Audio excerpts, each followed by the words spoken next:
Okay, the recording is started, guys. Okay, so let's start with the today's session. Okay, so in today's session we are going to talk about time and space complexity. Okay, तो होती क्या की होती है, पहले ये discuss कर लेते हैं थोड़ा, पढ़ लेते हैं कि हम क्या करने वाले हैं. देखो गाइस, लेट अस सपोज हमारे पास दो बंदे हैं. ठीक है, दिस इज पर्सन ए, है ना, this is me, and this is something from the audience, this is you, है ना, ये आप और ये मैं हूँ, है ना. Now what we are going to do is, आज हम क्या करेंगे, हम यार मेरे को बात करनी है इससे, इस सेकंड पर्सन से. सपोज इसका नाम रख देते हैं, इसका कुछ भी नाम रख देते हैं, इसका क्षितिज नाम रख देते हैं, लेट अस सपोज क्षितिज नाम रखते हैं. ये जैसे Sarthak wants to deliver something to Kshitij कि भाई बात करनी है, एंड आई वांट टू से कि हेलो हेलो टू क्षितिज. ठीक है, hello to Kshitij, and Kshitij wants to talk me, एंड उसको भी मेरे से बात करनी है, एंड उसको क्या करना है, उसको रिवर्ट करना है with the same message hello, या कोई भी XYZ मैसेज. तो what we are doing over here, we are creating a network. ठीक है, यहाँ पे एक नेटवर्क क्रिएट कर रहे हैं जिसके थ्रू हम बात कर पा रहे हैं. ठीक है, क्षितिज नोज इंग्लिश, उसको इंग्लिश पता है, उसको पता है कि व्हाट इज हेलो. ठीक है, तो ही understand this and he revert with the hello. अगर उसको समझ में नहीं आएगा तो how can he revert this with the hello, or something what it is didn't understand. Suppose I don't know about Tamil, मुझे तमिल नहीं आती है, I don't know, है ना, मुझे तमिल तेलुगु नहीं आती है, और कोई मुझसे तमिल में बात करता है, this person talk with me in the language Tamil, and वो मुझसे कुछ भी बात करता है तमिल में, XYZ कुछ भी बोलता है, आई डोंट गेट अंडरस्टैंड. ठीक है, तो what will happen, this network, ये जो नेटवर्क है हमारे बीच का, this will not be linked, और वी कैन से कि ये नेटवर्क नहीं बन पाएगा, है ना. We can't talk with each other if we don't know about the basic language, है ना, जिसमें हम कन्वर्सेशन करना चाहते हैं. तो व्हाट इज लैंग्वेज, अगर लैंग्वेज की बात करते हैं तो it's a medium of communication. ठीक है, it is nothing but a medium of communication. ठीक है, तो यार सेम विद कंप्यूटर्स. सपोज मेरे पास दो कंप्यूटर है, आई हैव दिस कंप्यूटर. अब यहाँ पे आ जाता है, सपोज ये कंप्यूटर ए है मेरे पास. ठीक है, ये मेरे पास कंप्यूटर बी है ना, मेरे पास कंप्यूटर बी है, मेरे पास दो कंप्यूटर है, and I want, what I want कि इस पर्टिकुलर कंप्यूटर में मैंने एक प्रोग्राम लिखा है. प्रोग्राम, और program is something, a code लिखा है. ठीक है, ठीक है, जिसको मैं रन कराना चाहता हूँ इस पर्टिकुलर कंप्यूटर पे. ठीक है, इस पर्टिकुलर कंप्यूटर पे क्यों रन कराना चाहता हूँ, to to get some output. ठीक है, to get some output. Suppose मेरे को इस पे ये प्रोग्राम रन करा के I get some output and I get some result, है ना, मुझे इस पे इस पर्टिकुलर कंप्यूटर पे रन कराना है. तो इन विच लैंग्वेज, या in which language I usually write program, है ना. तो यार अगर किसी को पता हो, जब हमने फर्स्ट सेकंड क्लास में थे, तो व्हाट वी अंडरस्टैंड कि computer only understand binary language. ये सिर्फ बाइनरी समझता है यार, इसे 0-1 के फॉर्मेट में समझा दो तो he can understand this thing. But अगर मैं इसे ये बोलूंगा हेलो, तो ये नहीं समझ पाएगा. ठीक है, he will not able to understand this. Internally होता क्या है यार हमारे सिस्टम्स में, इंटरनली जब हम काम करते हैं, तो सपोज ए है, तो ए एक की कोई आस्काई वैल्यू होती है. अगर किसी को नहीं पता तो ए इज हैविंग आस्काई वैल्यू. अगर, ठीक है, लेट अस सपोज इसकी आस्काई वैल्यू 64 है. ठीक है, 64 को बाइनरी में कन्वर्ट करते हैं हम. ठीक है, 64 को बाइनरी में कन्वर्ट करके लेट अस सपोज 101111 कुछ आया. This particular value, this particular value को जब हम कंप्यूटर को देंगे, अपने सिस्टम को देंगे, ठीक है ना, this particular value should be understand by our system. ये समझ पाएगा, सिर्फ मेरी ASCII वैल्यू समझ पाएगा. समझ पा रहे हो? मतलब अगर मेरे को कंप्यूटर को बताना है दिस इज ए, या ए सिर्फ उसे समझाना है कि ए लिखा है ये. ठीक है, तो मेरे को इसे ASCII वैल्यू में कन्वर्ट करेगा, ASCII वैल्यू से बाइनरी में होगा. अब बाइनरी से कंप्यूटर, वो बाइनरी पढ़ के कंप्यूटर समझ पाएगा दिस इज ए. ठीक है, तो इतनी बात समझ में आती होगी. This is a very long process which done in a second, जिसे हम सेकंड में कर देते हैं. ठीक है, तो यार एक बहुत मस्त एग्जांपल देते हैं. मैंने ये बहुत अच्छा एग्जांपल देखा था. सपोज यहाँ पे दो इंसान है. ठीक है, एक सार्थक हो गया, सपोज मैं ही हो गया. ठीक है, एंड यहाँ पे कोई एक्स बंदा हो गया. ठीक है, अब क्या है कि सार्थक खड़ा है यहाँ पे, एंड उसकी आवाज इस एक्स बंदे को नहीं सुनाई देगी. ठीक है, and he want to say anything. Something he want to say, या अगर हम अपनी मिलिट्री फोर्सेस की बात करते हैं तो when they are in the operations तो वो कुछ बोलते नहीं है, दे यूज सम कोड, ठीक है, while they are doing some move, अगर वो कुछ मूव करते हैं तो they usually represent with the code part, है ना। सपोज अगर मैंने ये बोला कि सपोज मेरे पास टॉर्च है, अगर मैंने टॉर्च से एक बार लाइट मारी तो अंडरस्टैंड, समझ लेना कि आई वांट टू रिप्रेजेंट 1, या हाइपोथेटिकल है गाइस, ठीक है, ये सिर्फ मेरी एक इमेजिनेशन है जो मैं आपके सामने प्रेजेंट कर रहा हूँ, ठीक है, don't consider that it can be true, ठीक है, मैं 1 कंसिडर कर लेना। और सपोज मैंने लाइट नहीं मारी, है ना, with in a framework of 2 minute, अगर मैंने 2 मिनट तक लाइट नहीं मारी, समझ लेना ऐसे 1 है, 2 मिनट बाद मारूंगा लाइट तो समझ लेना दोबारा 1 है, 2 मिनट नहीं मारूंगा तो 1 नहीं है, ठीक है। तो ये 2 मिनट का जो मैं टाइम पीरियड लेके चल रहा हूँ, या इसको मैं कहता हूँ अपना क्लॉक टाइमिंग वी कैन से, है ना, क्लॉक टाइमिंग, और है ना, या इसको मैं अपना इंटरवल भी कह सकता हूँ, ठीक है गाइस। अब समझो यार, मैं ये क्या समझाने की कोशिश कर रहा हूँ, जब भी अपन लोग कोड लिखते हैं, ठीक है, जब भी अपन लोग कोड लिखते हैं, और जब भी हम कोड लिखते हैं तो वो कोड कहाँ पे जाता है, कोड कौन प्रोसेस करता है, हमारा सीपीयू, ठीक है, वो कोड हमारी रैम पे जाता है, ठीक है। और किसी ने अगर बेसिक ओएस पढ़ी होगी तो हमारा सीपीयू या हमारी रैम पे जब हमारा कोड जाता है, हमारा सीपीयू तभी प्रोसेस कर सकता है जब वो खाली हो। सपोज यहाँ पे 1 process, 2 process, 3 process simultaneously run कर रहे हैं, सपोज प्रोसेस 1, प्रोसेस 2, प्रोसेस 3, ठीक है। पहले तो कंप्यूटर क्या करता है, सबसे पहले हमारे प्रायोरिटी डिसाइड करता है। अगर किसी ने बेसिक ओएस पढ़ी हो तो उसमें आता है कि first a computer identify the basic priority, suppose इसको प्रायोरिटी 1 दे दी, इसको प्रायोरिटी 2 दे दी, इसको प्रायोरिटी 3 दे दी। सडनली मेरा एक रैम पे प्रोसेस आया, this is a process which comes, और इसको प्रायोरिटी 4 मिली है, ठीक है। तो what are CPU is doing, CPU एक है बट प्रोसेसेस 4 है, ठीक है। तो क्या कर सकता है सीपीयू, एक मिनट इस पे रहेगा, फिर 1 मिनट इस पे, फिर 1 सेकंड इस पे, फिर 1 सेकंड इस पे, फिर ऐसे ऐसे शफल करते करते we can utilize the CPU. अगर किसी को पता लगाना हो कि व्हाट इज सीपीयू एंड क्या ऐसे काम करता है, तो यार हम सब टास्क मैनेजर तो यूज करते ही है लैपटॉप में, है ना, we all are using task manager, तो you can see what are CPU is doing, ठीक है। these are the processes, मेरा 32% CPU utilized है, ठीक है।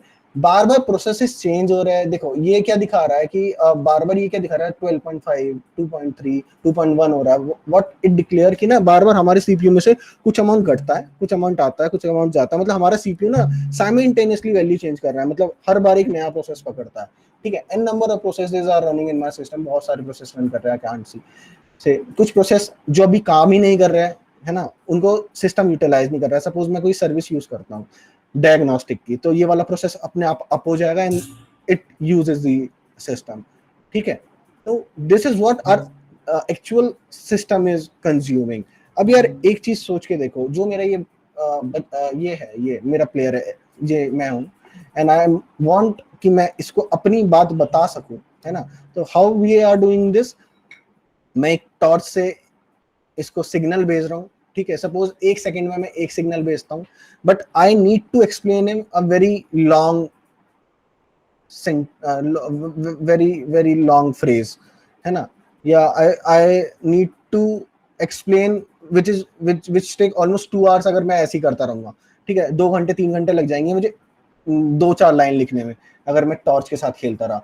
तो मैंने क्या करा यार, मैंने टॉर्चेस बढ़ा दी, बहुत सारी टॉर्चेस कर दी, n नंबर ऑफ टॉर्चेस कर दी, ठीक है। But n number of torches को चलाने के लिए we need n number of devices और n नंबर ऑफ पर्सन, क्योंकि अगर अकेला सार्थक एक टॉर्चेस को यूज करता है, फिर दोबारा दूसरी टॉर्च पे जाता है, तो it have some delay. Suppose 1 second इस टॉर्च पर, फिर अगले सेकंड इस टॉर्च में, फिर अगले सेकंड इस टॉर्च पे, जैसे हमारा सीपीयू करता है। सीपीयू क्या करता है, अगर सपोज इसको हम कहेंगे 1 हर्ट्ज फ्रीक्वेंसी पे काम कर रहा है, ठीक है, अलग अलग इस सीपीयू पे जा रहा है। अब यार अपन को पता है 1.6 गीगाहर्ट्ज के प्रोसेसर आ रहे हैं, 2.5 गीगाहर्ट्ज के प्रोसेसर आ रहे हैं, मतलब हमारा सीपीयू इतनी तेज प्रोसेसिंग कर रहा है कि वी कांट इमेजिन दैट, ठीक है। अगर प्रोसेसिंग का एग्जांपल देखना है, इसी सीपीयू की प्रोसेसिंग का एग्जांपल देखना है, या हमें जानना है कि हमारा सीपीयू कैसे प्रोसेस करता है, तो यार हम सभी ने गूगल सर्च तो करा ही होगा, ठीक है। लेट्स सी गूगल सर्च पे कुछ भी लिखते हैं, है ना, गूगल सर्च पे लिखते हैं, लेट्स सी डोमिनोज लिखते हैं, है ना, डोमिनोर लिखते हैं, ठीक है, या डबल पॉइंटर लिखते हैं। सी क्या सर्च करा है गूगल ने, इतने सारे रिजल्ट गाइस, यू कैन, है ना, कितनी देर में कर दी, 0.51 सेकेंड्स में, सी द रिजल्ट्स। कम नहीं है, 1 times 100, 1000 10 times lakh, you know, these are approx 8 crore results. मतलब बहुत ही ज्यादा है यार ये, with in A half seconds इतने सारे रिजल्ट गूगल ने दे दिए, ठीक है। हाउ गूगल डू दैट यार, गूगल के पास सीपीयू है which is a very high and CPUs, उसके पास डेटा सेंटर्स है, आप ये कह सकते हो, ठीक है, गूगल इज डूइंग दैट, है ना, which are very highly configured, है ना। बट गाइस चलो एक रियल लाइफ सिनेरियो करते हैं। अगर मैं एक कंपनी में हूँ, सपोज मैं एक कंपनी में L&T में हूँ, ठीक है, L&T का यार, L&T जब कोड आपसे करवाएगी ना, सपोज आप कोड कर रहे हो L&T के लिए, आप सिस्टम डिजाइन कर रहे हो L&T के लिए ना, आप कुछ डिजाइन कर रहे हो L&T के लिए, तो L&T आपसे बोलेगा कि सार्थक या XYZ, आप ना दो चीज पे ध्यान देना है। एक तो the speed of the product, it should be maximum. Second चीज पे ध्यान देना है आपको, which is the cost of the product, आपको कॉस्ट और स्पीड पे ध्यान देना है यार। एक चीज और समझो, अगर मैं स्पीड बढ़ाने के चक्कर में बहुत सारे सीपीयू लगा दूंगा, ठीक है, एक साथ एक सीपीयू चल रहा था, जैसे मैंने यहाँ बोला, ऊपर बात कर रहा था, एक साथ एक आदमी काम कर रहा था, तो मैं n पर्सन लगा देता हूँ टू क्या कहते हैं, handle this n number of torch, but उस पर्सन की कॉस्ट भी तो बढ़ेगी ना। सिमिलरली सीपीयू की भी कॉस्ट बढ़ेगी, ठीक है। तो वी कांट अफोर्ड दैट, हमारी कंपनी अफोर्ड नहीं कर सकती, मैं अफोर्ड नहीं कर सकता, कोई भी अफोर्ड नहीं कर पाएगा, ठीक है, n नंबर ऑफ सीपीयूज। तो मेरे को क्या करना है, मेरे को अपने सीपीयू के टास्क, जितने भी सीपीयू के पास टास्क है, ठीक है, उनको कम भी करना है ना, ज्यादा टास्क भी ना है। आई वांट कि यार ये सीपीयू ज्यादा कॉस्ट भी ना करे, ठीक है, मैं मिनिमम सीपीयू पे मैक्सिमम वर्क कर पाऊं।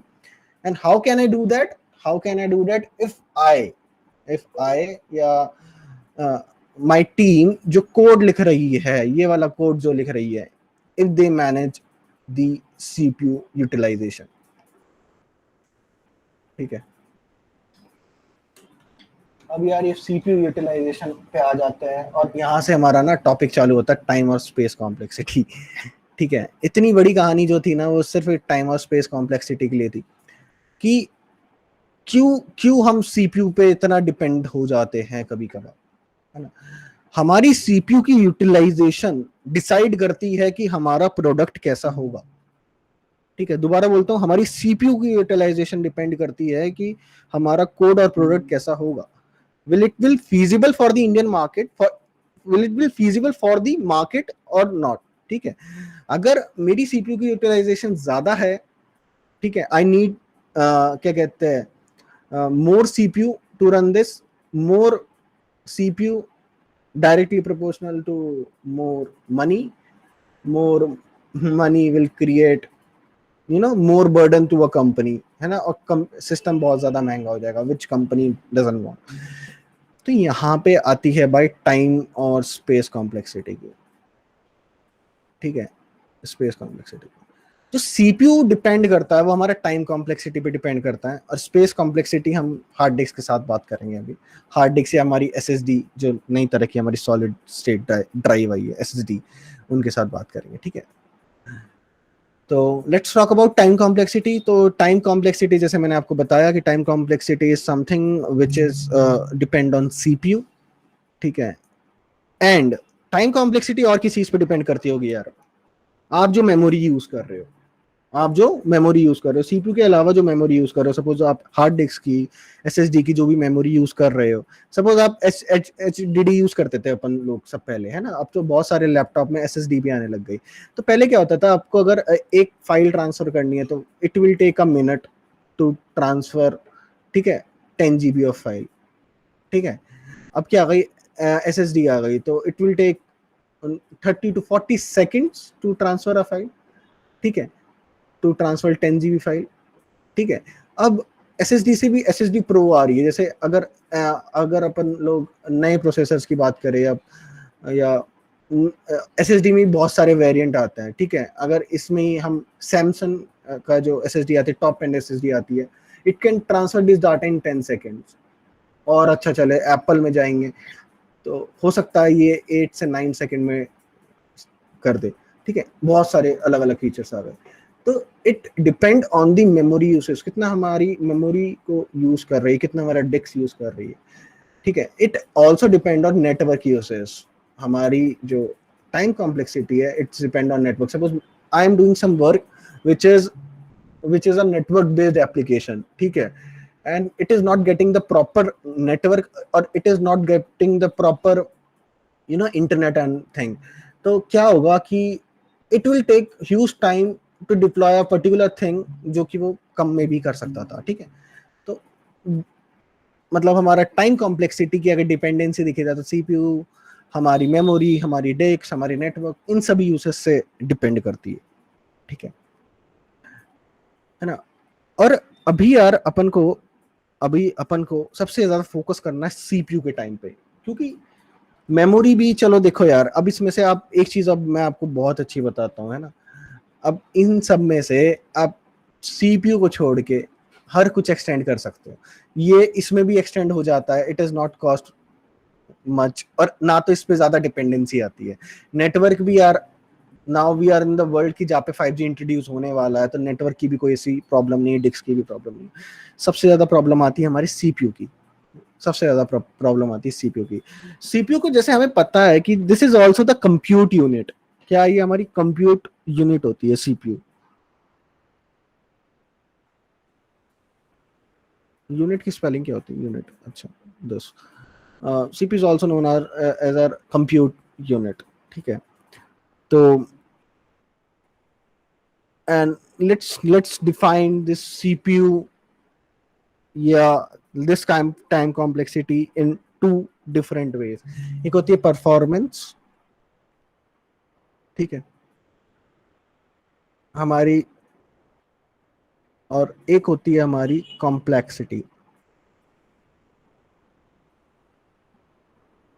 ठीक है। परफॉर्मेंस क्या होती है कि कितना हमारा टाइम ले रही है, कितना मेमोरी ले रही है, एंड ETC एंड ऑल, ठीक है। हमारा पर्टिकुलर प्रोग्राम रन करने में ले रहा है, ठीक है, इसको हम अपना बोलेंगे प्रोग्राम रन करने में कितना टाइम ले रहा है, कितनी डिस्क ले रहा है या ऑल, इसको हम बोलेंगे which is dependent on machine.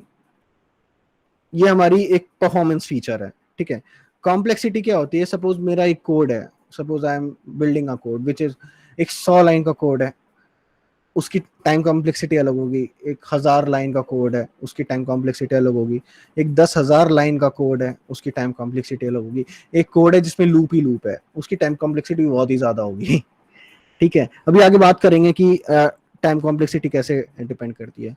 Basic operations जो होते हैं हमारे, जैसे हमारे हो गए अर्थमेटिक ऑपरेशन हो गए, जैसे हमारे A+B हो गया, A×B हो गया, ठीक है, या A/B हो गया, A-B हो गया, ये बेसिक अर्थमेटिक ऑपरेशंस होते हैं, ठीक है। इनकी टाइम कॉम्प्लेक्सिटी अलग होती है, ठीक है। इस पे डिपेंड करती है हमारी टाइम कॉम्प्लेक्सिटी। सपोज अगर आपने पढ़े होंगे असाइनमेंट ऑपरेटर, असाइनमेंट जो होते हैं, असाइनमेंट में क्या होता है कि मैंने इंट x है उसको 5 डिक्लेयर कर दिया, ठीक है। इसकी वजह से इस पे डिपेंड करेगी टाइम कॉम्प्लेक्सिटी। मेरी टाइम कॉम्प्लेक्सिटी इस पे डिपेंड करेगी जब हम फॉर लूप या इफ एल्स में जब हम कंडीशंस लगाते हैं, if is equals to x equals to 0, हमारी टाइम कॉम्प्लेक्सिटी इस चीज पे डिपेंड करेगी। मेरी टाइम कॉम्प्लेक्सिटी डिपेंड करेगी जब मैं इनपुट लेता हूँ, मेरी टाइम कॉम्प्लेक्सिटी डिपेंड करेगी जब मैं आउटपुट देता हूँ। मतलब हर एक चीज जो हम कोड में कर रहे होंगे उस चीज पे टाइम कॉम्प्लेक्सिटी डिपेंड कर रही है, ठीक है। बहुत सारे केसेस में जो हम फंक्शंस लेते हैं यार, फंक्शंस डिक्लेयर करते हैं, फंक्शंस बनाते हैं, जैसे सपोज मैंने एक फंक्शन बनाया, this this this is a function, इस पे टाइम कॉम्प्लेक्सिटी डिपेंड करेगी, ठीक है। समझ आ रहा है? इतनी बात समझ में आती है कि टाइम कॉम्प्लेक्सिटी की डिपेंडेंसी किस किस चीज पे है। Guys try to understand the concern कि अगर हमें टाइम और स्पेस कॉम्प्लेक्सिटी मैनेज करनी आ गई, हमें डीएसए का आधे से ज्यादा पार्ट आ गया, क्योंकि हर एक एल्गोरिथम हमें टाइम और स्पेस कॉम्प्लेक्सिटी ही मैनेज करना सिखा रही है। गूगल सर्च जो एक एल्गोरिथम गूगल सर्च के बैकएंड पे यूज होती है, which is having the very best time and space complexity, उसकी भी O⁻1 की टाइम कॉम्प्लेक्सिटी नहीं होती है। ऑर्डर ऑफ 1 की टाइम कॉम्प्लेक्सिटी गूगल के सर्च इंजन की नहीं है guys, but it is somewhat हम उसे कह सकते हैं कि it is quite good than others, ठीक है। तो टाइम और स्पेस कॉम्प्लेक्सिटी का रोल बहुत ही ज्यादा बड़ा होता है when we are talking about this, ठीक है। अभी तक किसी का कोई डाउट तो ही और she can ask in the chat.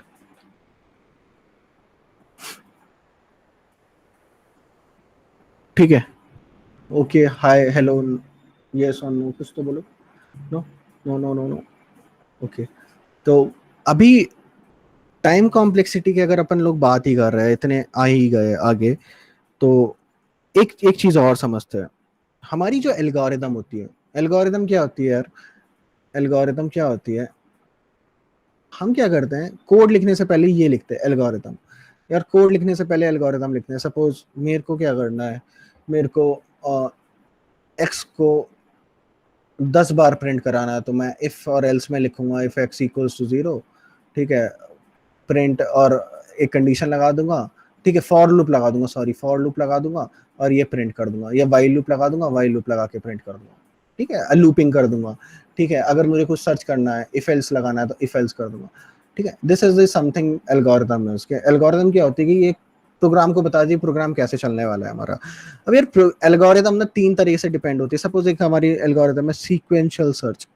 आज हम सीक्वेंशियल सर्च के बारे में बात करते हैं थोड़ा सा, ठीक है। इसको बहुत डीप में पढ़ेंगे कैसे होती है, क्या होती है, लेकिन अभी एक बेसिक डिस्कशन करते हैं what is sequential search. Sequential search, suppose मैंने एक नंबर लिखा 1 2 5 6 7 10 14 16, ठीक है, ये 12 भी हो सकता है, मतलब लीनियर नहीं है, ऐसा नहीं है कि हमने इसे सॉर्ट करा देन 18, ऐसा ऐसी एक हमने एक एरे बना दी, ठीक है। एरे में ये फील्ड्स हैं, दिस इज एन एरे जहाँ पे अलग अलग वैल्यूज है।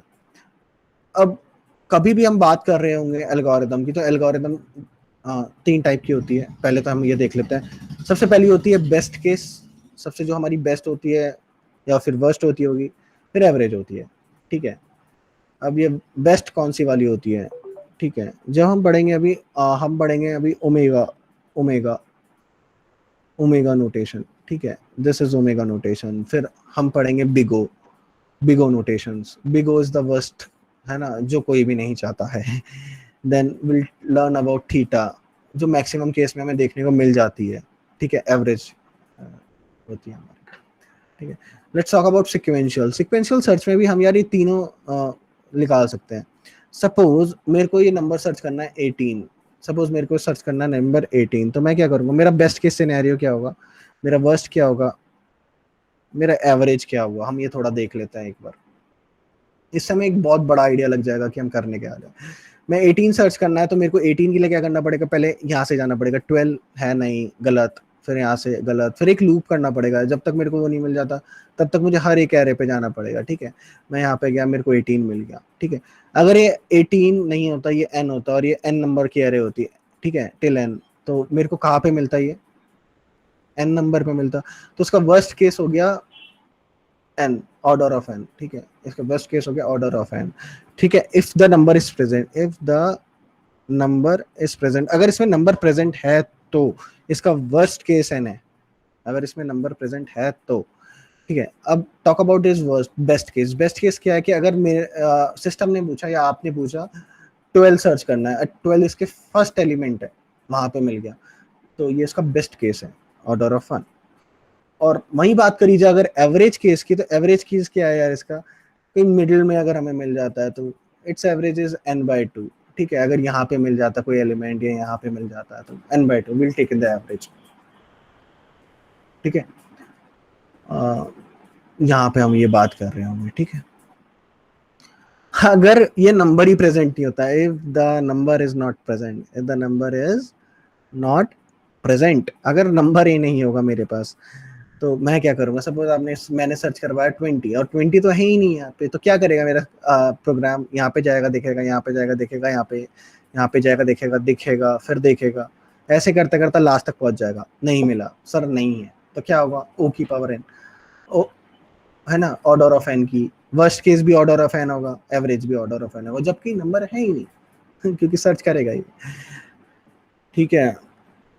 अगर ऑर्डर ऑफ 1 को हमें कंसिडर करना तो हम इसे कांस्टेंट भी बोलते हैं गाइस, हम इसे कांस्टेंट भी बोलते हैं। सपोज सारे नंबर जितने भी नंबर है, ये जो एरे है, सपोज एक 10 की एरे है, ये 4 की एरे लगाते हैं, ये सारे नंबर 1 है और इस एरे में हमें सर्च करना है, तो हम इस पॉइंट पे सर्च करें तो भी हमें मिल जाएगा, यहाँ पे सर्च करें तो भी मिल जाएगा, यहाँ पे करें तो भी, यहाँ पे करें तो भी। तो जो if all the elements are same and identical to each and every element in the array, then its time complexity order of 1, which is also the constant, which we can say that it's a constant. So it's constant for each and every one. ऐसे ही हम हर एक data structure के algorithm find कर रहे होंगे या कर रहे हैं, ठीक है। तो थोड़ा सा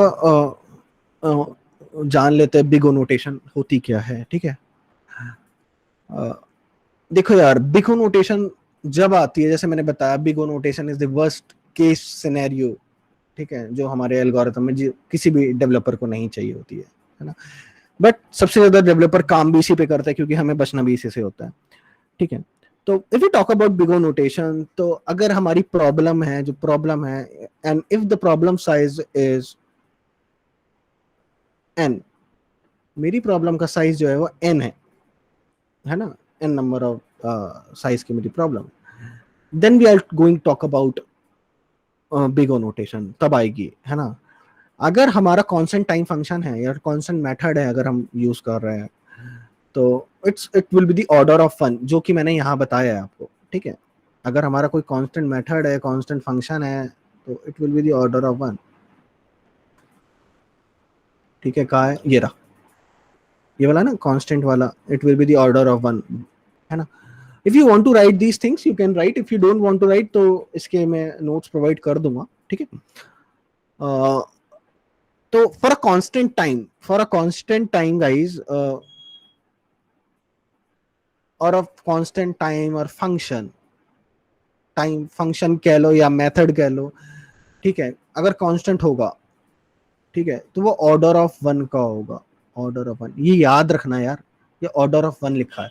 ऑर्डर ऑफ 1 को हम ऐसे भी लिखते हैं, है ना, आगे हम जाके ऑर्डर लॉग एन भी लिखेंगे, बहुत सारे लिखेंगे, तो इसे ऑर्डर कहते हैं, ओ लिखा होता है आगे, ठीक है। कोई से 0 कह देता है, कोई कुछ कह देता है, तो डोंट कंसिडर इट, ठीक है। अगर हमारा लीनियर टाइम फंक्शन है, लीनियर टाइम फंक्शन क्या हो गया, ये मेरा एक फंक्शन है लीनियरी, इसमें बार बार मुझे आइट्रेटिवली जाना है, ठीक है, आइट्रेटिवली जाना है, लीनियर फंक्शन है।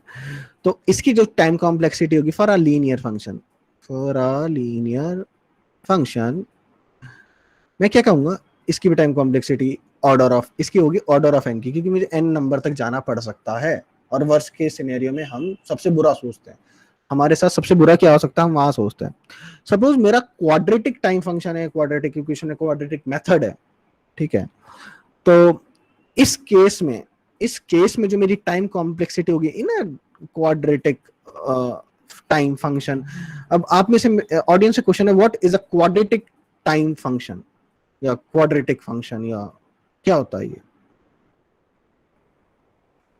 क्या होता है guys,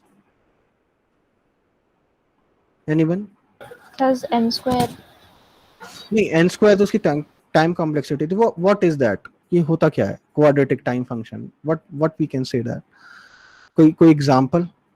sir x square plus b x plus c हाँ, क्वाड्रेटिक हमने, वाला हाँ इक्वेशन होता है सर वो। एग्जैक्टली, जब हमने क्वाड्रेटिक इक्वेशंस पढ़ी थी ना, तो वहां पे अपन लोग ये ही पढ़ते थे, ठीक है। मतलब हमारा जो डेटा सेट है, या अगर हम एमएल में बात कर रहे होते तो हम डेटा सेट की बात करते हैं, है ना। तो जो हमारा डेटा सेट है, या वो लीनियर नहीं है, लीनियर इन द सेंस की, लीनियर इन द सेंस की, चलो जब एमएल पढ़ाएंगे तब आपको लीनियर और नॉन लीनियर पढ़ाएंगे, अभी बात करते हैं और सिंपल वे में आ जाते हैं। लीनियर मतलब जो हमारा डेटा सेट जो है which is not directly proportional to the squared size, तो हम ये टाइम कॉम्प्लेक्सिटी उसकी होती है, वो होती है एन की पावर 2, ठीक है।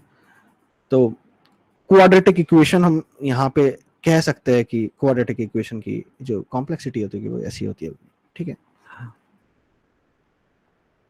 ठीक है। या कोई ऐसी इक्वेशन जहाँ पे क्वाड्रेटिक फंक्शंस यूज होता है, जैसे लेट्स टेक एन एग्जांपल, जैसे a x square plus b x plus c, इसकी टाइम कॉम्प्लेक्सिटी अगर निकालने चलूंगा तो एन स्क्वायर होगी ही, है ना। ये भी सिखाऊंगा कैसे निकालनी है, क्या निकालनी है, बट अभी के लिए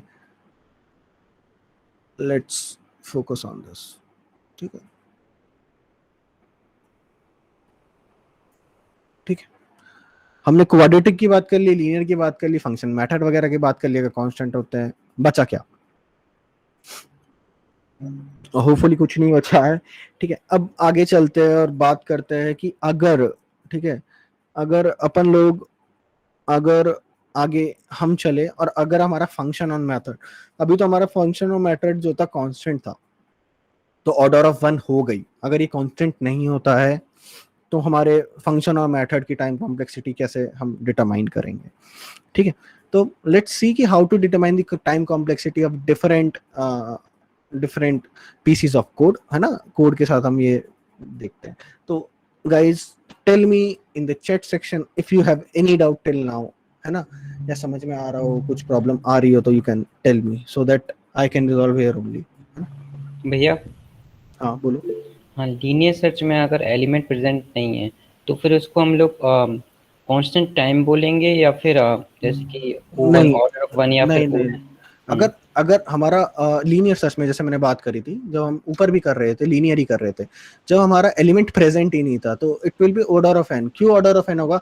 मेरा, देखो यार, मेरा कोड तो हर बार उसे ढूंढेगा। टाइम तो कांस्टेंट है ना, लेकिन नहीं, टाइम कैसे कांस्टेंट हो सकता है?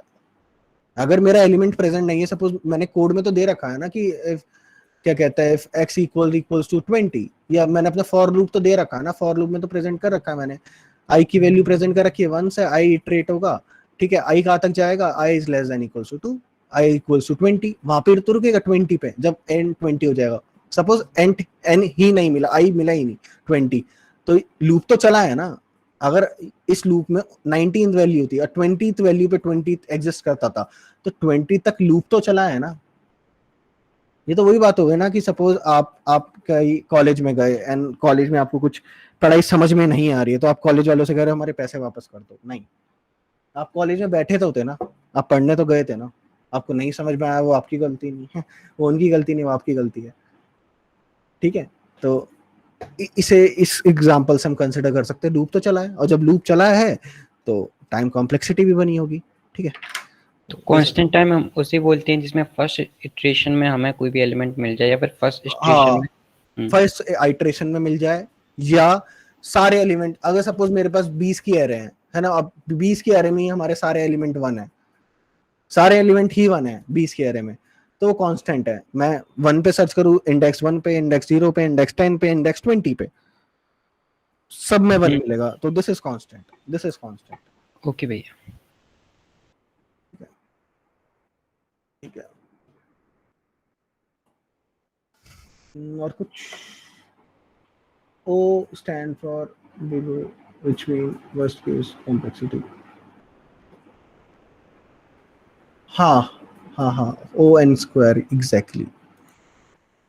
ठीक है, चलो आगे बढ़ते हैं। अब यार अपना कुछ हमारे जाने पहचाने कोड सेगमेंट्स देखेंगे, स्निपेट्स की तरह देखेंगे, जिसकी हम कॉम्प्लेक्सिटी फाइंड कर रहे होंगे। ठीक है, सपोज मेरे को, मेरा एक स्टेटमेंट है, या एक स्टेटमेंट है, ठीक है, 1, देखा होगा ये फर्स्ट टाइप की प्रॉब्लम होती है हमारी। फिर इसके बाद स्टेटमेंट 2, ठीक है, टिल स्टेटमेंट n तक मेरे पास स्टेटमेंट है, n तक। ठीक है, मेरे पास इतनी सारी स्टेटमेंट है, स्टेटमेंट 1, स्टेटमेंट 2, स्टेटमेंट 3। ठीक है, मेरे कोड में लिखा हुआ है कि after writing all these statements, what I need to do is I need to calculate the total time। अब मुझे इनका टोटल टाइम बताना है, statement 1, statement 2, statement 3, statement n तक का। ठीक है, तो इनका टोटल टाइम क्या होगा यार? टाइम ऑफ द स्टेटमेंट 1, ठीक है, स्टेटमेंट 1 को चलने में जितना टाइम लगा प्लस स्टेटमेंट 2 को चलने में जितना टाइम लगा, ऐसे करते करते मैं इनका स्टेटमेंट का निकाल सकता हूँ। ठीक है, तो व्हाट हैपन गाइज, इस केस में क्या होगा कि जब मेरे पास 1 स्टेटमेंट 2 स्टेटमेंट 3 स्टेटमेंट होगी, and if they involve the basic operation, basic operation का मतलब है a प्लस बी होगा, a minus b, a divide by b, या कोई भी अर्थमेटिक बेसिक ऑपरेशन हो गया, या इंक्रीमेंट वाले ऑपरेशन बेसिक ऑपरेशन हो गए जहाँ पे लूप्स वगैरह नहीं लग रहे अभी कहीं। ठीक है, तो ये कांस्टेंट टाइम पे चलेंगे with the time of order of 1। it will work with a time complexity of order of 1. ठीक है, पहली पहली चीज जो हम देखेंगे. दूसरी चीज होती है कि गाइस अगर if we are talking about, है ना, इफ और एल्स स्टेटमेंट,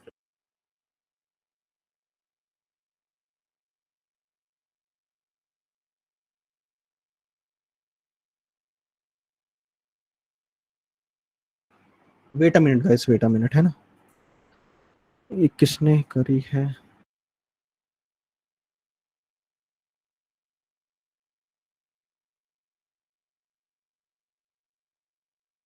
गाइस एक सेकंड रुकना, मैं अपने इसके सेटिंग्स चेंज कर देता हूँ. Anyone is creating nuisance over here.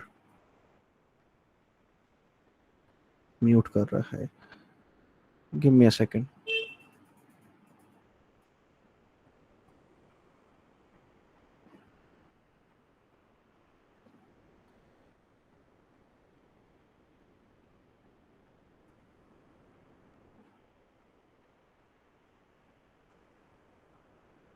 क्षितिज है इस मीट में? Yeah, like Kshitij can you क्या कहते हैं, make the setting that no one can mute और शेयर द स्क्रीन, है ना? हाँ, आपके वाली आईडी से हो जाएगा तो यू कैन डू दैट. ठीक है, तो अपन लोग इफ और एल्स की बात कर रहे थे. चलो यार अपने टॉपिक पे आ जाते हैं. इफ और एल्स कंडीशन में क्या होता है यार, कि हमारे पास एक इफ होता है, ठीक है, हम उसे कोई कंडीशन देते हैं और कहते हैं कि अगर ये कंडीशन पॉसिबल है तो स्टेटमेंट 1 को रन कर दो, स्टेटमेंट 1 को रन कर दो. ठीक है, और एल्स अगर नहीं पॉसिबल है तो डू वन थिंग, स्टेटमेंट 2 को रन कर दो. ठीक है, स्टेटमेंट 2 अगर किसी को पता हो या अगर समझ में आती हो कि कभी किसी ने रियलाइज करा हो ये कि स्टेटमेंट 2 तो एक ही बार प्रिंट होगी, एक ही बार चलेगी, जबकि जब ये इफ चल नहीं रहा होगा, जब ये इफ नहीं चल रहा होगा तभी चलेगी. इफ के अंदर क्या कि सपोज इफ के अंदर किसी ने फॉर लूप लगा दिया या कोई वाइल लूप लगा दिया, तो ये statement 1 n number of time चल सकती है. ठीक है, एन नंबर ऑफ टाइम चल सकती है, लेकिन मतलब इस ऊपर वाली स्टेटमेंट की जो टाइम कॉम्प्लेक्सिटी होती है वो होती है ऑर्डर ऑफ एन. स्टेटमेंट 2 की जो टाइम कॉम्प्लेक्सिटी होती है वो ऑर्डर ऑफ 1 होती है. तो इस क्यूमुलेटिव अगर इसका दिखा जाए तो इसकी जो टाइम कॉम्प्लेक्सिटी होती है वो ऑर्डर ऑफ एन होती है. तो अगर हम इफ और एल्स स्टेटमेंट की टाइम कॉम्प्लेक्सिटी की बात करें तो वो ऑर्डर ऑफ एन होती है. ठीक है, ऑर्डर ऑफ एन होती है. उसी तरह अगर हम थर्ड बात करते हैं फॉर लूप की, फॉर लूप में भी यही होता है कि फॉर सपोज मैंने लिया i is equal to 0, i less than n. ठीक है, i प्लस प्लस. अब i कब तक चलेगा? जब तक n से छोटा नहीं हो जाता. अब n क्या है? जो यूजर देगा. ठीक है ना, तो सपोज इसे भी स्टेटमेंट 1 एग्जीक्यूट करना है. ठीक है, n तब तक चलेगा. अब स्टेटमेंट 1 तो एग्जीक्यूट तब करेगा ना जब तक करेगा ना जब तक ऑर्डर ऑफ n का n नहीं पता लग जाता. तो this is also having the order of n, जो कि n पे डिपेंड करती है कि कितना नंबर आता है. एन टाइम चलने वाली सिचुएशन है ये तो बहुत सिंपल है, इसे तो देखते ही बता देगा कोई भी कि हाँ भैया ये एन टाइम वाली है. ठीक है, इसके बाद आते हैं नेस्टेड लूप. नेस्टेड लूप के साथ ना यार अब बहुत सारे लोगों ने काम करा होगा, है ना, और बहुत ज्यादा कंफ्यूजिंग टॉपिक्स में आ जाता है यार नेस्टेड लूप. नेस्टेड लूप में देखो, nested loop can be order of 1 as well, है ना. बेस्ट केस में हो सकता है 1, मैं ये नहीं कह रहा नहीं हो सकता, बट होता नहीं है. क्यों नहीं होता है? फॉर के अंदर एक for i is equal to 0, i less than n, i plus plus. मैंने ये कहा, और मैं यहाँ पे जो सेकंड वेरिएबल हूँ j is equal to 0, j is equal to 0, है ना, और j less than m, j plus plus. ठीक है, अगर ये वाला केस होता है मेरा, इस केस में अगर मैं बात करूं, ठीक है, तो इस केस में जो मेरी टाइम कॉम्प्लेक्सिटी आएगी वो आएगी, इसकी जो टाइम कॉम्प्लेक्सिटी होगी वो होगी n, इसकी जो टाइम कॉम्प्लेक्सिटी होगी वो होगी ऑर्डर ऑफ n. ठीक है, क्योंकि लूप की मैंने ऊपर बताई दी, लूप की टाइम कॉम्प्लेक्सिटी होती है ऑर्डर ऑफ n, इसकी भी ऑर्डर ऑफ n. ठीक है, इसकी हो गई ऑर्डर ऑफ m क्योंकि यहाँ पे m है और यहाँ पे n है. ठीक है, तो order of n multiply order of m. ठीक है, तो we can say order of n square, क्योंकि जो एन इक्वल्स टू होता है एम, क्योंकि जितनी बारी ऊपर वाला लूप चलेगा, जितनी बारी ऊपर वाला लूप चलेगा उतनी बार ही नीचे वाला चलेगा। जो ऊपर वाला ये वाला जो हमारा बिलो लूप है, ये वाला लूप है, ये डिपेंड करता है ऊपर वाले पे। अगर ये चला ही नहीं तो इसकी बारी कभी आएगी नहीं। ठीक है, तो n equals to m and इसकी टाइम कॉम्प्लेक्सिटी हो जाती है ऑर्डर ऑफ एन स्क्वायर। ठीक है, इसमें एक कंडीशन और देखने को मिलती है हमें, अगर मैं इसी में देखूं कि अगर नेस्टेड लूप है सपोज मेरा for i equals to 0, i less than n, i plus plus, इसमें एक कंडीशन और देखने को मिलती है मस्त सी हमें, फॉर अगर मैं जे को आई से प्योरली डिपेंडेंट कर दूं कि जब तक मुझे आई नहीं मिलेगा मैं तो भाई आगे चलने वाला नहीं हूं। ठीक है, ठीक है, जब तक मुझे आई नहीं मिलेगा तब तक मैं आगे नहीं चलूंगा। तो इट मीन्स व्हाट कि अगर मैं जे से बोल दूं कि j is equals to i plus 1, ठीक है, i less than n, oh sorry j less than n and j plus plus. ठीक है, तो डायरेक्टली इंडिपेंडेंट है यार। एक छोटा सा इसका ना टेबल देख लेते हैं कि अगर होने क्या वाला है। सपोज मेरी वैल्यू ऑफ आई और इसका और number of iteration in J, number of iteration of inner loop, जो जे वाला इनर लूप है उसमें आइट्रेशन कितने होंगे एक बार देख लेते हैं, लेट्स सी। ठीक है, सपोज मेरी आई की वैल्यू 0 है, आई की वैल्यू 0 है, तो आइट्रेशन कितने होंगे? आई की वैल्यू 0 होगी यहाँ पे, जे इज इक्वल्स टू 1, ठीक है, जे की value 1, n number of iterations होंगे, एन नंबर ऑफ आइट्रेशंस होंगे। आई की वैल्यू 1 हो गई, कितने होंगे आइट्रेशन? एन माइनस 1 आइट्रेशंस होंगे। ठीक है, आई की वैल्यू अगर 1 हो गई तो एन माइनस 1 आइट्रेशन होंगे, फिर 2 होगी तो एन माइनस 2 होगा, और अगर जब हमारी एन माइनस 2 आइट्रेशन तक पहुंच जाएगी, एन माइनस 1 आइट्रेशन तक पहुंच जाएगी, तो यहाँ पे 2 आइट्रेशन और 1 आइट्रेशन होगा।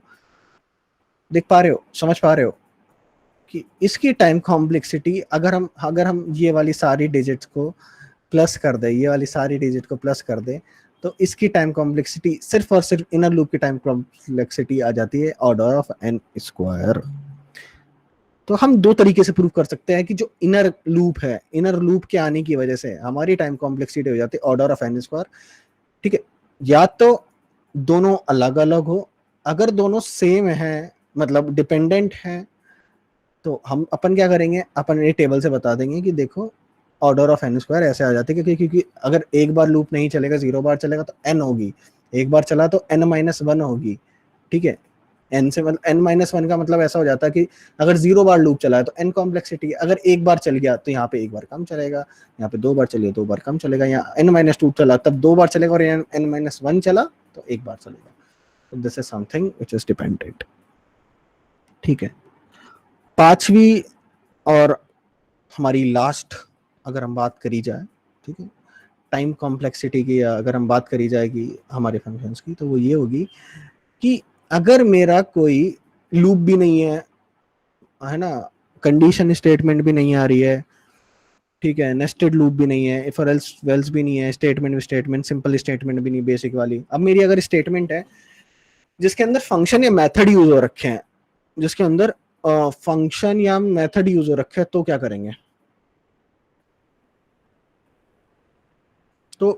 तो क्या करेंगे इस केस में ना, इस केस में अपन लोग क्या करते हैं, सपोज ये एक फंक्शन है विच इज डिक्लेयर्ड, ये दूसरा फंक्शन है विच इज डिक्लेयर्ड। ठीक है, तो generally when a statement involve a function और अ मेथड, तो it means the time complexity of the statement और the time complexity of the function है ना, बेसिकली ना इंडिपेंडेंट होती है। किस पे डिपेंडेंट होती है? जो कि फंक्शन के अंदर हम वैल्यू देते हैं, या जो हमारा पैरामीटर होता है बेसिकली, जिसे ये जो के है ये हमारा पैरामीटर है, ये हमारा जो के है ये हमारा पैरामीटर है। क्या है? पैरामीटर। तो it's totally depend on this, है ना, कि क्या है कैसे नहीं है। ठीक है,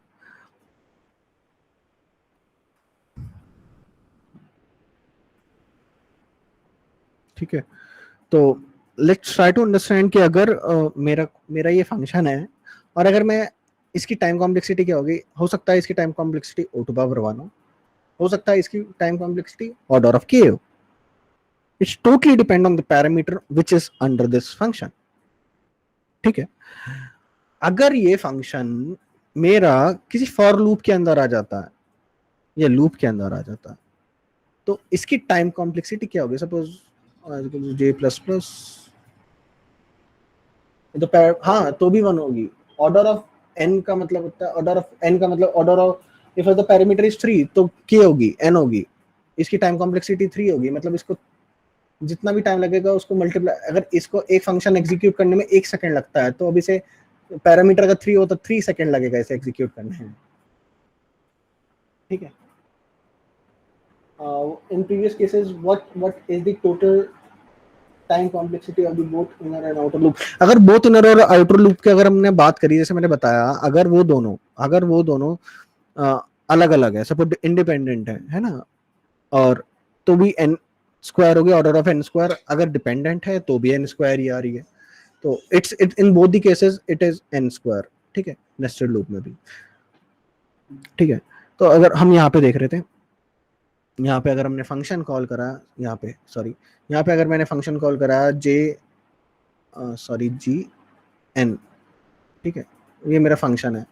ठीक है, अगर मैंने इसे कॉल कराया तो इसकी टाइम कॉम्प्लेक्सिटी क्या होगी. फॉर लूप की time complexity order of n. ये वैल्यू भी नहीं बता इसकी वो time complexity order of n. ठीक है, तो टोटल टाइम कॉम्प्लेक्सिटी हो गई order of n square, order of n square. ठीक है, बट व्हाट हैपन गाइस, यहाँ पे हुआ क्या है कि जो लूप आया ना वो लूप एन टाइम एग्जीक्यूट हुआ है, और जब लूप एग्जीक्यूट हुआ तभी मेथड कॉल हुआ है. ऐसा नहीं हुआ है कि जब हमारा लूप एग्जीक्यूट नहीं हुआ तब भी मेथड कॉल हो रहा है. तो in this scenario we can consider this time complexity order of n. तो हमारी जो फंक्शंस या मेथड की टाइम कॉम्प्लेक्सिटी होती है ना वो ऑर्डर ऑफ एन होती है. ठीक है, तो अभी जब हम डीएस से पढ़े होंगे, हमें आगे बहुत सारी चीजें करेंगे तो हम बहुत सारे उसमें ना ऑर्डर ऑफ एन ही यूज करेंगे. क्यों यूज करेंगे ऑर्डर ऑफ एन? क्योंकि ऑर्डर ऑफ वो क्यों यूज करेंगे फंक्शन और मेथड, क्योंकि they have the complexity of order of n. N square तो नहीं होती ना एटलीस्ट. ठीक है, और order of n is the worst case scenario guys, मैं पहले ही बता देता हूँ, है ना. Recursive is something which is recursive is something जब हम फंक्शन टू फंक्शन कॉल करते हैं. रिकर्सिव क्या होता है? रिकर्सिव फंक्शन क्या होते हैं? जब फंक्शन आप खुद को कॉल करता है. ठीक है ना, तो जब फंक्शन खुद को कॉल करता होगा तो उसकी टाइम कॉम्प्लेक्सिटी क्या होती होगी? कैलकुलेट करो, क्या होगी?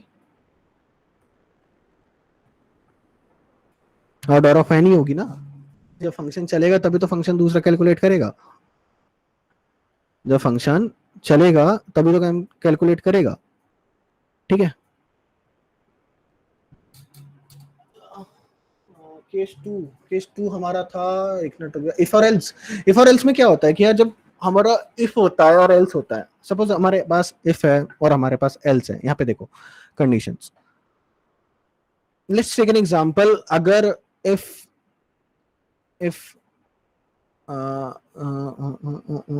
ठीक है, इफ आई गॉट मनी, ठीक है, देन आई बाय लैपटॉप, है ना. एल्स लैपटॉप नहीं लूंगा, नो लैपटॉप. ठीक है, यही तो केस होगा. अब सोचो, एक बार सोचो कि अगर इसके अंदर एक पैरामीटर है, अभी तो इफ ही है, इफ और एल्स. अगर इसके अंदर बहुत सारे इफ है, if I have money then I can buy laptop. If I have space जहां पे मैं अपना लैपटॉप पुट करूं देन आई बाय लैपटॉप. अगर ऐसा कुछ हो जाए, ठीक है, तो क्या होगा कि एक इफ के अंदर दूसरा इफ. ठीक है, मतलब कंडीशन पे condition. It means it's having the, हो सकता है n नंबर ऑफ कंडीशंस हो, तो इसकी जो टाइम कॉम्प्लेक्सिटी होगी वो ऑर्डर ऑफ n की होगी. बट एल्स तो एक ही बार एग्जीक्यूट होगा ना, अगर नहीं होगा तो नहीं होगा. अब ऐसा नहीं है इसके अंदर कोई इफ और एल्स नहीं लगेगा. एल्स के अंदर क्या होता है कि सिर्फ एक ही बार एग्जीक्यूट होता है. ठीक है, तो order of n plus order of 1 equals to order of n। ठीक है, ठीक है। अब क्वेश्चंस क्या आएंगे, the value used in function, मतलब क्या कहना चाहते हैं। हाँ, पैरामीटर जो होते हैं ना वो फंक्शन के, जैसे जैसे हमारा एक फंक्शन है सपोज के जी, तो ये जी जो है हमारा ये पैरामीटर है और एक के हमारा फंक्शन है।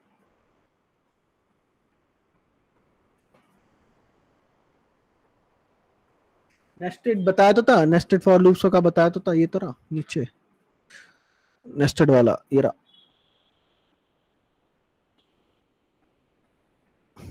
ठीक है,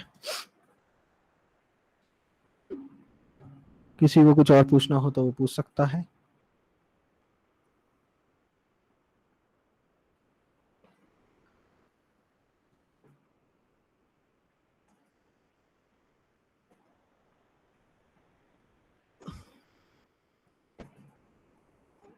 इफ और एल्स अगर सिंगल होगा, अगर सिंगल होगा और इफ एक ही बार चलता है ऑर्डर ऑफ वन में तो नहीं, अगर इफ एक बार भी चलता है तो पहली बात तो देखो, इफ की अगर बात करी जाए ना यार, तो इफ है एक conditional statement which is truly depend on conditions. ठीक है, और अगर इफ एक बार चलता है तो वो उसका बेस्ट केस होगा, तो ऑर्डर ऑफ वन का ही होगा। ठीक है, हम यहाँ पे जब भी टाइम कॉम्प्लेक्सिटी बात करते हैं, टाइम कॉम्प्लेक्सिटी को सॉल्व करने की बात करते हैं ना, तो हम ऑर्डर ऑफ मतलब हम वर्स्ट केस लेके चलते हैं।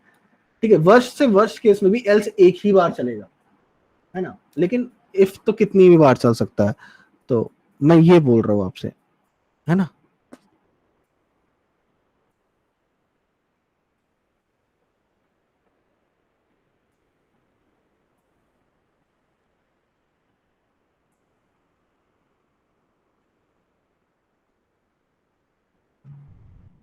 पैरामीटर वैल्यू, हाँ, अब किसी को कोई डाउट हो तो प्लीज वो करके पूछ ले, माइक ऑन करके, थोड़ा पता लग जाएगा।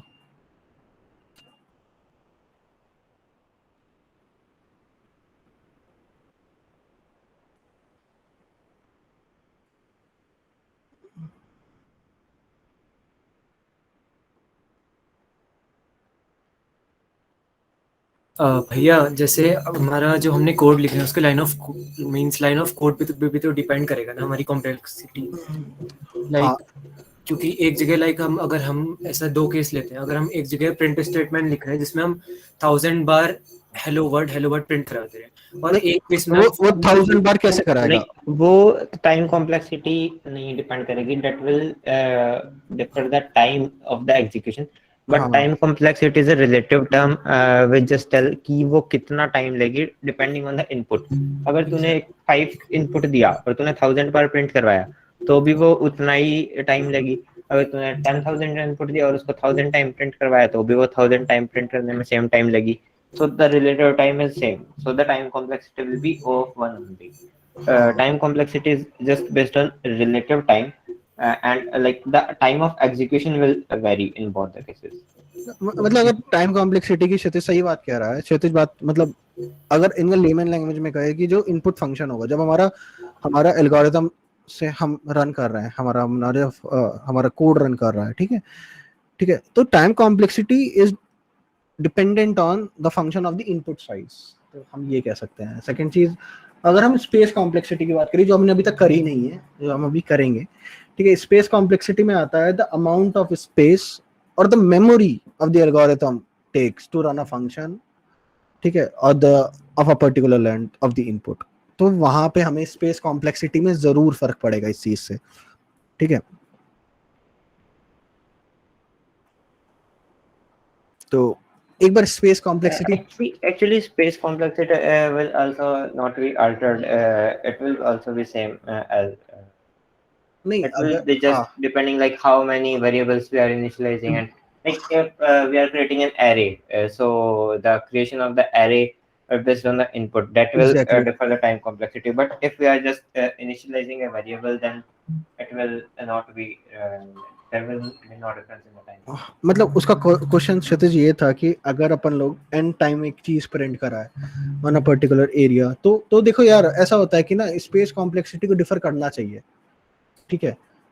ये एक बहुत वास्ट कॉन्सेप्ट है कि स्पेस कॉम्प्लेक्सिटी डिफर करेगी नहीं करेगी, बट होता क्या है यार, when we run a particular program, अभी दिखाएंगे, कल मैं अपना लिनक्स सिस्टम स्टार्ट करके दिखा दूंगा, जब भी हम अपना एक पर्टिकुलर प्रोग्राम रन करते हैं ना, और उसमें अगर हम प्रिंट कराते हैं 1000 बार, 2000, 10,000, 3000 बार भी प्रिंट कराएंगे, तो बहुत माइनर चेंज आता है, ठीक है, विच इज नेग्लिजिबल, तो जिसको हम कंसिडर करते ही नहीं है, ठीक है, वरना तो कंसिडर करना चाहिए as per as I think, ठीक है, बट क्या कहते हैं, अगर बुकिश नॉलेज देखी जाए तो वो कंसिडर नहीं करते हैं, ठीक है। तो स्पेस कॉम्प्लेक्सिटी की बात करते हैं। स्पेस कॉम्प्लेक्सिटी जितनी मेमोरी जगह लेगी, है ना, जितनी एल्गोरिथम जगह लेगी हमारे पर्टिकुलर फंक्शन की लेंथ रन करने में, इनपुट की, उसको हम स्पेस कॉम्प्लेक्सिटी से कंसिडर करेंगे, ठीक है। Sir, one minute. Like my laptop is running out of battery, so I can I can be disconnected any minute later. So what you can do, you can just continue with the session, and at the end of session, just stop the recording so that it will not take much Okay, time. no problem, no problem, Okay. ठीक है, ठीक है। Doubt पूछो यार। Sir, is there any case where else part will have a loop? नहीं यार, else part में कैसे लूप आएगा? एल्स तो ऐसा होता है ना कि करा तो करा, नहीं करा तो छोड़ो, नहीं करा तो ये है, तो एल्स पार्ट में कभी लूप नहीं आएगा, एल्स पार्ट में लूप नहीं आएगा। Like in case, let us take some of the else part has loop. So what will happen? The worst time complexity will get increased. तो वो worst time complexity बढ़ जाएगी, because worst time complexity is the maximum time that a program can take to execute. So the worst time complexity will be increased if else section is loop sometime.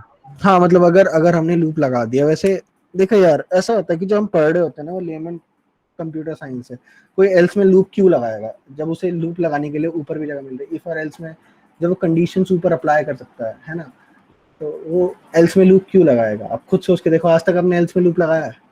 कोई भी नहीं लगाता है, ठीक है। तो अब लगाना चाहो तो आप लगा सकते हो, ठीक है, लगाने को आप कुछ भी कर सकते हो, कोड को कुछ भी बना सकते हो, बट फिर वही बात आ जाती है, क्या हमारा कोड जो हम बना रहे हैं, हमें वैसा कोड चाहिए था? क्या वो स्पेस और टाइम कॉम्प्लेक्सिटी पे डिपेंड करता है या नहीं?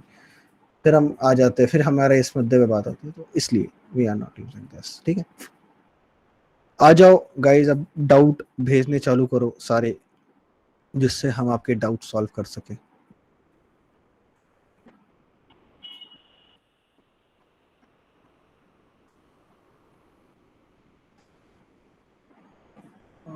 हाउ टू, यार ऑप्टिमाइजेशन तो हम पढ़ेंगे ना, अभी रुक तो जाओ, अभी बताया तो कि होता क्या है, वर्स्ट बताया है, अच्छा बताया, बुरा बताया, सब अभी तो वर्स्ट केसेस है, सब पढ़ेंगे, ठीक है। अब मेमोरी एग्जीक्यूशन देख लेते हैं स्पेस कॉम्प्लेक्सिटी में जल्दी से, ठीक है। सबसे पहले जो अगर हम बात करी जाए स्पेस कॉम्प्लेक्सिटी, तो जो स्पेस कॉम्प्लेक्सिटी है is basically depend on the environment, ठीक है, हमारे इन्वायरमेंट स्टेक पे डिपेंड करती है, हमारे डेटा स्पेस पे डिपेंड करती है, कि हमारा जो वेरिएबल है, जो कांस्टेंट है, जो हमने यूज करा है, उस पर डिपेंड करती है, डेटा स्पेस पे या डेटा साइज पे, ये कह लो हम, ठीक है। इंस्ट्रक्शन पे डिपेंड करती है कि हमने कितने ज्यादा इंस्ट्रक्शन उससे दिए। It's depend on the memory which we use to save the compiled version, ठीक है, ऑफ दी वर्जन। सपोज मेरा एक वर्जन है, वर्जन 1 है, वर्जन 2 है, वर्जन 3, एक साथ बहुत सारे वर्जन है, तो it's depend on that too. It's depend on the environment. Environment की अगर हम बात करी जाए, तो जैसे कुछ फंक्शन जो होती है, कुछ एल्गोरिथम जो होती है, वो फंक्शंस का यूज करती है, ठीक है। तो कई बार हम ऐसे ही करते हैं कि एक फंक्शन के अंदर दूसरा फंक्शन हम स्टोर कराते हैं। मतलब सपोज मेरे पास फंक्शन ए है, ठीक है, जो कि फंक्शन बी को कॉल कर रहा है। सपोज मेरे पास एक फंक्शन ए है और जो फंक्शन बी को कॉल कर रहा है, ठीक है। तो जब हम स्टैक मेमोरी की बात कर रहे होंगे, या जब हम बात कर रहे होंगे इस मेमोरी की, तो क्या हो रहा होगा, जो ए फंक्शन जब इसे बी को कॉल कर रहा होगा, तो ए फंक्शन ने यार बी की डेटा भी स्टोर कर रखा होगा, ठीक है। तो बेसिकली हम इसे क्या कहते हैं, एग्जीक्यूट इनसाइड ए फंक्शन। जब हम इसे ए फंक्शन के अंदर एग्जीक्यूट करेंगे, तो ए फंक्शन की जो स्टैक मेमोरी है, उसमें बी की वैल्यू भी स्टोर होगी। तो यहाँ पे हम स्पेस कॉम्प्लेक्सिटी की बात करते हैं, स्पेस कॉम्प्लेक्सिटी में सबसे ज़्यादा ध्यान जो देना पड़ता है वो फंक्शन से देना पड़ता है। जैसे अगर स्पेस कॉम्प्लेक्सिटी में हम देखा जाए तो हमारी डेटा टाइप जो होते हैं, डेटा टाइप्स और उनके साइज वो डिपेंड करते हैं। सपोज मेरे पास बूलियन है, मेरे पास कैर है, मेरे पास अनसाइंड कैर है, ठीक है, इंट वगैरह है। इंट 8 अगर किसी ने सुना होगा अनसाइंड इंट होता है, ठीक है, तो वो 1 बाइट का होता है, ठीक है। फिर कुछ कैर होते हैं जैसे डब्ल्यू कैर हो गई, या कुछ इंट शॉर्ट हो गए, शॉर्ट वाला इंट हो गया, शॉर्ट इंट, वो 2 बाइट का होता है, ठीक है। फ्लोट हो गया 4 बाइट का, इंट हो गया 4 बाइट का, डबल हो गया 8 बाइट का, लॉन्ग लॉन्ग डबल हो गया, इंट हो गया 8 बाइट का। तो ये डिपेंड करता है, ठीक है। ठीक है, और तो ऐसा कुछ नहीं होता। एक सेकंड, मुझे कहाँ से छुड़ी हुई है। Sir once we can show, अच्छा 5 केसेस दिखाऊं, एक सेकंड को। ये रहा statement 1, first case, second case if else, for loop, nested loop, then हमारा फंक्शन मेथड हो गया, बस। Sir will we study theta and omega? हाँ, थीटा और ओमेगा भी पढ़ेंगे यार। ऐसे ऐसे एक मतलब खाना खाते तो एक साथ सारा थोड़ी खा लेते हो, रुक रुक के तो खाओगे, ठीक है। तो रुक जाओ, सबर करो, will study that too, at least have some patience guys, है ना। ऐसी लिख दो नोट्स, ऐसी लिख देता हूँ आदर्श, है ना, यही कॉपी पेस्ट करके भेज देता हूँ। गाइस हैव सम पेशेंस, मैं इंसान हूँ यार, रोबोट थोड़ी हूँ, पढ़ाई तो रहा हूँ। एक सेकंड पानी पी लो फिर आप बात कर लो।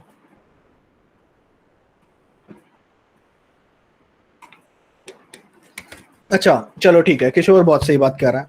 किशोर बोलता है कि कुछ पूछो और हम आंसर करेंगे, ठीक है। क्या पूछे थे आपसे, चले ठीक है, मतलब कोई भी इस टाइम और स्पेस कॉम्प्लेक्सिटी का एक आधा क्वेश्चन अगर हम पूछना चाहे तो आपसे पूछ सकते हैं, ठीक है।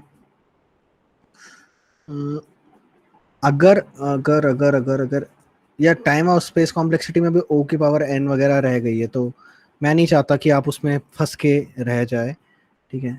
मैं पूछूंगा, जरूर पूछूंगा आपसे, है ना। एक क्विज रखेंगे, अब पूरी क्विज होगी जहाँ पे हम इस पावर वावर को डिस्कस कर रहे होंगे, बहुत बड़ी। संडे को रखते हैं, है ना, क्विज नाइट की तरह एक पूरी टाइम कॉम्प्लेक्सिटी भी पूरी क्विज, ठीक है। बट पहले हम कवर करते हैं सारे टॉपिक्स। अभी तो ऐसा आएगा ना कि जब अगर मान लो एक फंक्शन 5 बार कॉल कर रहा है तो क्या होगी, लॉग एन नहीं पढ़ा अभी हमने, जब हम लॉग एन पढ़ेंगे तब भी तो हमें आपको तो पता ही नहीं ऑर्डर ऑफ लॉग एन क्या होता है, आप में से बहुत सारे लोगों को, ठीक है। ऐसा भी होगा जब ऑर्डर ऑफ n की पावर 5 होगी, वो कैसे होगी n की पावर 5, वो भी तो पढ़ना है ना। तो सबर करो थोड़ा, ठीक है। अभी हमने बेस पढ़ा है यार, बहुत सारा बेस पढ़ा है हमने।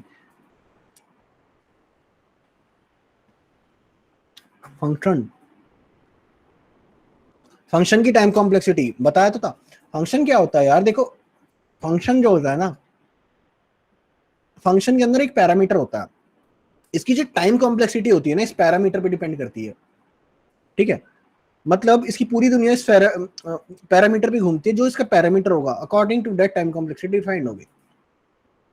अगर इसका पैरामीटर अब फर्स्ट पोजीशन पे मिल जाता है, या हमारे फर्स्ट पोजीशन पे इसके एग्जीक्यूशन हम कर देते हैं अकॉर्डिंग टू दिस पैरामीटर, तो ऑर्डर ऑफ 1 होगी। अगर हमें इसमें टाइम लगता है इसका पैरामीटर एग्जीक्यूट करने में, इसका पैरामीटर प्रिंट करने में, इसका पैरामीटर जो भी ये फंक्शन कहता है हमसे करने को, तो उसकी ऑर्डर ऑफ k होगी।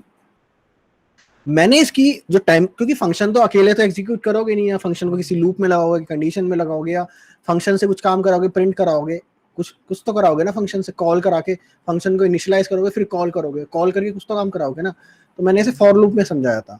अगर इस फंक्शन को हम फॉर लूप में रखे तो इसकी कॉम्प्लेक्सिटी होती है ऑर्डर ऑफ n, इसकी भी ऑर्डर ऑफ n, तो टोटल हो जाएगी ऑर्डर ऑफ n स्क्वायर, ठीक है।